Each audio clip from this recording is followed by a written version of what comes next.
بسم اللہ الرحمن الرحیم۔ السلام علیکم ورحمۃ اللہ وبرکاتہ۔ علم بہتر ہے یا ثروت؟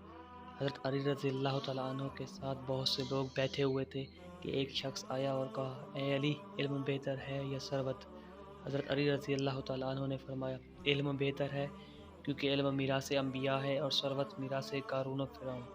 دوسرا شخص آیا اور کہا، مولانا، ایک سوال ہے، علم بہتر ہے یا ثروت؟ فرمایا، علم بہتر ہے، کیونکہ علم تمہاری حفاظت کرتا ہے جبکہ ثروت کی تمہیں حفاظت کرنا پڑتی ہے۔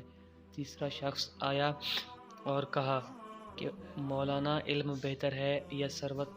فرمایا، علم بہتر ہے، کیونکہ عالم کے دوست زیادہ ہوتے ہیں جبکہ ثروت مند کے دشمن زیادہ ہوتے ہیں۔ چوتھا شخص آیا، اے پیارے علی، علم بہتر ہے یا ثروت؟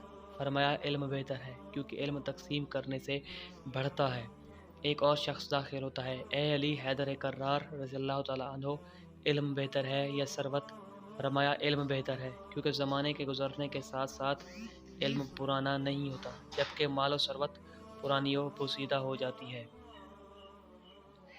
اور جب سب خاموش ہو گئے، کسی نے اب سوال نہ پوچھا، تو سیدنا امیر المومنین رضی اللہ تعالیٰ عنہ بولے، اللہ کی قسم، اگر دنیا کے تمام لوگ قیامت تک مجھ علی سے یہ ایک ہی سوال پوچھتے رہتے تو میں قیامت تک ان کو اس سوال کے مختلف جوابات میں علم کو ثروت پر فوقیت دیتا رہتا۔